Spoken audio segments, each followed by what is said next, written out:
dive into something kind of interesting today. It's about a bar closing in the UK Parliament, which, you might think, okay, a bar closes, what's the big deal?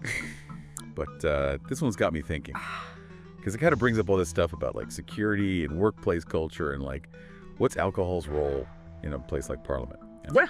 We've got 2 news articles about it. One is about the bar closing, like the actual event, and the security issues that it brought up. And the other one is about, well, Westminster's kind of known for having a pretty lively drinking culture, right? Yeah, it's interesting how this one event kind of sparked this bigger conversation. So the bar is called the Strangers Bar, and they temporarily shut it down because of an alleged drink spiking incident. And, obviously security is a big concern, especially when we're talking about, the safety of members of Parliament, or MPs as they're called, and the staff that work there. Okay, so let's talk about the security aspect. I mean, it would seem like closing a bar where something like that happened would make it safer. Right. Like less opportunity for that kind of thing to happen. But the leader of the House of Commons, Lucy Powell, she's actually saying that it might do the opposite. Yeah, Powell's argument is that if you close the bars in Parliament, it could actually increase security risks because Parliament has put a ton of money into making the buildings and the grounds really secure. And if you encourage MPs and staff to leave to go have drinks somewhere else after work, they're leaving that secure area, and that could actually make them more vulnerable. That's a really good point. It's almost like you're spending all this money on security, but then you're kind of undoing it by forcing people to go off-site. But then there's also this whole other side of it, where people are saying that Parliament's drinking culture is part of what's making it less safe. Right. And that's where the Independent Complaints and Grievance Scheme, or ICGS, comes in. So they were specifically set up to investigate bad behavior in Parliament. And their reports have said over and over that there's a link between Westminster's drinking culture and a bunch of complaints they've received, from like intimidation to people saying they can't remember what happened. Okay, so this bar closing, it's really just like the tip of the iceberg, isn't it? Because it's making us look at this bigger problem, this reputation Westminster has for drinking a lot. I mean, there are a bunch of bars and restaurants right there on the estate, and then there's this whole tradition of going to the pubs and restaurants around there. Yeah, and historically, the reason people have said there's so much drinking in Westminster is because it's just super high pressure and people work these crazy long hours in politics. So they're looking for a way to unwind and bond with their colleagues and sometimes even make deals. But the problem is that it can make it hard to separate your work life from your personal life. And when those lines get blurry, especially when you've got senior MPs and junior staffers all mixed together, and then you throw alcohol into the mix, that's when things can get kind of dicey. Totally. One of the articles we're looking at, it has a quote from this former staffer who actually called the culture toxic and said that the drinking is just a symptom of a bigger problem. Toxic. That's a pretty strong word. What do you think they meant by that? Well, it sounds like they're saying that it's not the drinking itself that's the real issue. It's more like a symptom of some other stuff that's wrong with the workplace culture there. The pressure to fit in, the long hours, the fact that it's so hierarchical. All of that could be creating an environment where drinking too much becomes normal and even encouraged. So the drinking is like a symptom. What's the actual disease then? What's really going on in Westminster? That is the million-dollar question. And to answer it, we need to go deeper than just these headlines about bars closing and security. We need to look at how the culture itself works. And one big part of that, like we've already talked about, is that there are these power imbalances in Parliament, just like there are in any workplace. The power dynamics, yeah, that's interesting. And probably not something people talk about that much. Well, think about it. You've got these young staffers, a lot of them are straight out of university, and they're working with these super powerful and influential people. And when you add alcohol, it makes it even easier for someone to take advantage of that power imbalance. So you're saying that certain behaviors might be overlooked or even seen as okay, just because of who's doing them. Yeah. And that can make it really dangerous for the people who are less powerful. Exactly. And the ICGS report actually highlighted this. They found that a lot of complaints involved blurred lines between people's personal and professional lives. Yeah, and with all the socializing that happens in and around Parliament and the late nights and the free-flowing alcohol, it's easy to see how that could happen. And the report specifically says that these blurred lines, which are often made worse by alcohol, can create an environment where misconduct is more likely to happen, especially when you've got those power dynamics in play. It sounds like a recipe for disaster. Yeah, in some ways it is. And that's why this whole thing with the bar closing, even though it might seem small, it's actually really important. Because it's forcing people to face some uncomfortable truths Yeah. about what's going on in Westminster and whether it's really a safe and respectful place to work. So we're talking about all this stuff with power dynamics and blurred lines and alcohol. It sounds like that could really lead to misconduct. You mentioned that the ICGS report highlighted this. Were there any specific examples that stood out to you? Well, one thing they talked about was inappropriate invitations. You can imagine a situation where you've got a junior staffer who gets invited to something by a senior MP, and even if they're not comfortable going, they might feel pressured to say yes because they're worried it'll hurt their career if they don't. Yeah, it's like you have to play the game, even if the game seems totally unfair.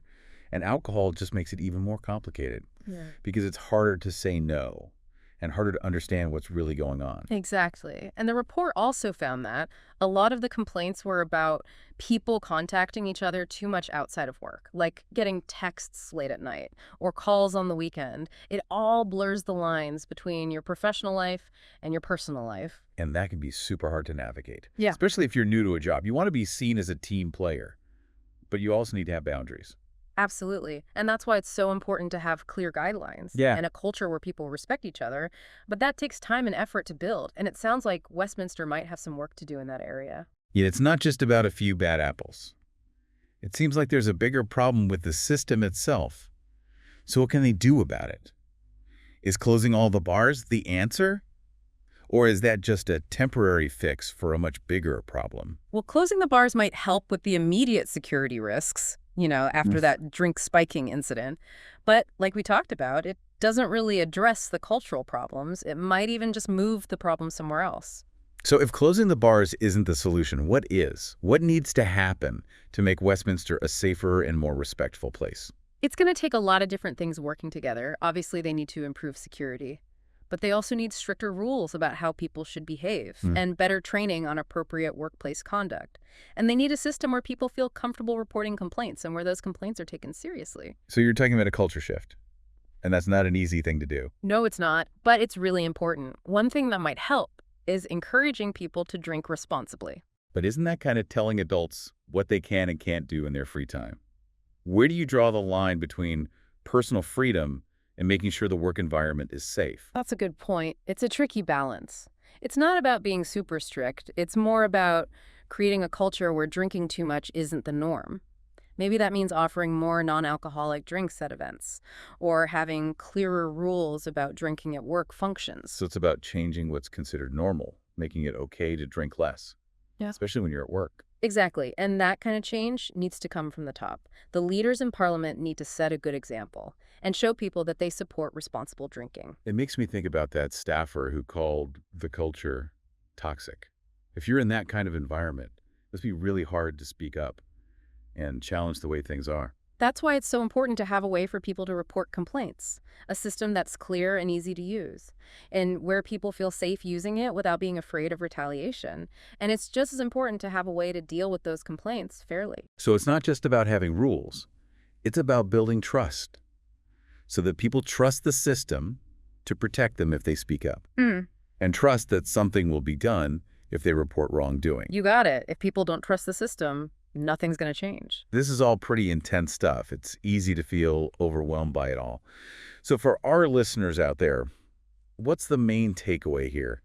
What should they remember from this deep dive? I think the most important thing to remember is that this whole thing with the bar closing in Westminster, it's not just some isolated incident. It shows us a much bigger problem, the way we deal with power dynamics and social pressure and drinking in the workplace. And even though this is happening in Parliament, the same kind of stuff happens in workplaces all over the world, and even in our personal lives. Well, like this one little event has revealed all these bigger problems that we need to deal with. And if we want to fix these problems, we have to be willing to ask hard questions and challenge the way we think things should be and work together to find solutions. It's like we've pulled on this one thread about a bar closing, and it's unraveled this whole web of problems: security, power dynamics, workplace culture, alcohol. It's a lot to take in. Yeah, it really is. And it's easy to get caught up in the specifics of this one incident. But what I find interesting is that this whole story about a bar closing in Westminster, it's almost like a mirror. It shows us these challenges that exist in workplaces everywhere. It's like we're getting this glimpse into how the system works. And what we're seeing are these universal things: the pressure to fit in, the unspoken rules, the ways that people can use their power to hurt others. Exactly. It doesn't matter if it's a high-pressure place like Parliament Yeah. or a small company. These dynamics can happen anywhere. And it's often in those everyday moments, like a late-night work event or someone asking you to grab drinks after work. That's when the lines between what's professional and what's personal can get really blurry. So what can we do about it? It seems like such a huge problem. How can we as individuals actually make a difference? Well, I think the first step is just being aware of these dynamics, recognizing that power imbalances exist in lots of places, and thinking about how our own actions might be contributing to them or challenging them. So being more self-aware hmm and thinking about how we affect other people. What about the people who are in positions of power? What's their responsibility in all of this? Leaders have a huge influence on workplace culture. They need to set clear expectations, behave in a way that shows respect, and create an environment where people feel safe speaking up. Speaking up is so important, but it can be really hard, especially when you're dealing with someone who has more power than you. What advice would you give to someone in that situation? Well, the most important thing is to remember that you're not alone. This happens to more people than you might think, and there are people who can help.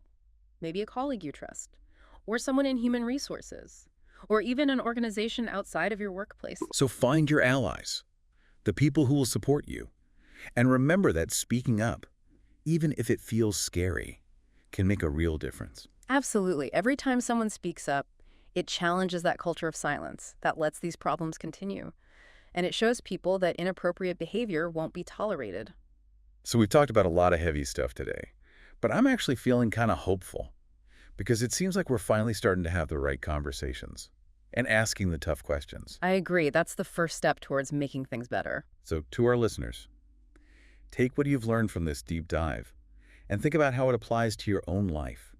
Be aware of the power dynamics in your workplace, support the people who are less powerful than you, and never be afraid to speak up for what's right. Even small actions can make a difference. And together, we can create a more just and equal world for everyone. Well said. And remember, the conversation doesn't end here. Keep asking questions, keep challenging the status quo, and keep working towards a better future.